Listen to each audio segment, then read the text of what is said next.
गंगा नदी के किनारे एक साधु रहते थे। वे न केवल विद्वान थे, बल्कि उनके पास जादुई शक्तियां भी थी। एक दिन वे ध्यान में मग्न थी, तभी बाज की चोंच से एक चूहिया छूटकर उनके हाथों में आ गई। उसकी छोटी सी पूंछ व काली चमकीली आंखें थी। उन्हें वह बहुत अच्छी लगी, पर घर ले जाने से पहले उन्होंने जादुई मंत्रों के प्रयोग से उसे एक लड़की में बदल दिया। वे उस लड़की को घर ले जाकर पत्नी से बोले, तुम हमेशा से संतान चाहती थी ना, तो लो, आज से यही हमारी पुत्री है।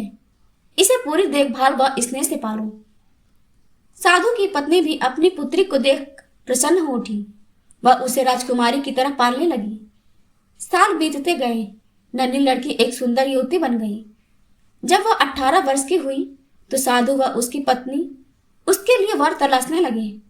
साधु ने कहा, मेरी बिटिया का विवाह ऐसे व्यक्ति से होना चाहिए जो सबसे बड़ा हो। मेरे हिसाब से सूर्य ठीक रहेगा।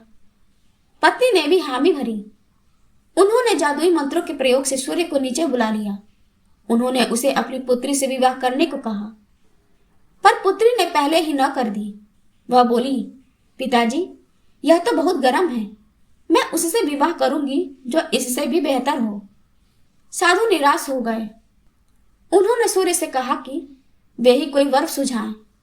सूर्य ने कहा, बादलों के देवता से बड़ा कौन है? उनमें तो मेरी किरणों को भी रोकने की शक्ति है। साधु ने बादलों को नीचे बुलाया व अपनी पुत्री से विवाह करने को कहा, पर इस पर फिर पुत्री ने मना कर दिया। वो बोली, ये तो कितना बदसूरत है, मैं इससे विवाह नहीं कर सकती। साधु ने बादल देवता से कहा कि मुझे कोई अच्छा वर सुझा दे। वे बोले, पवन देवता ठीक रहेंगी, वे तो मुझे भी अपने फूंक से उड़ा देते हैं। साधु ने पवन देवता को बुलाकर अपनी पुत्री से विवाह करने को कहा। पुत्री ने फिर इनकार कर दिया। वो बोली, मैं इससे शादी नहीं करूंगी। ये तो कहीं टिकते नहीं, हमेशा यहाँ वहां भागते रहते हैं।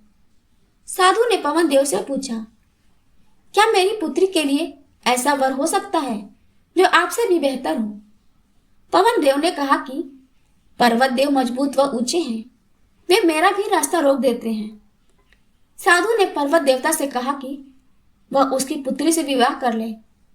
पुत्री ने फिर से मना कर दिया। वह बोली, ये तो बहुत लंबे, सख्त व कठोर हैं, मैं इनसे विवाह नहीं कर सकती।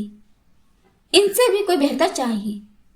पर्वत देवता ने चूहे का नाम सुझाया। वे बोले, माना मैं काफी सख्त, मजबूत व ऊंचा हूं, पर चूहे मुझ में भी आसानी से बिल बना सकते हैं। साधु ने चूहे को बुलाया। उसे देखते ही उसकी पुत्री खुशी से उछल पड़ी। हाँ पिताजी, यही तो है वह, मैं जिससे शादी करना चाहती थी। साधु ने कहा, इसे ही किस्मत कहते हैं। यह एक चूहिया थी और एक चूहे से विवाह करना ही इसके भाग्य में लिखा है। उन्होंने जादुई मंत्रों के प्रभाव से पुत्री को फिर से चूहिया बना दिया। चूहा व चूहिया विवाह करके खुशी खुशी रहने लगे। कोई भी अपने मूल स्वभाव को नहीं बदल सकता।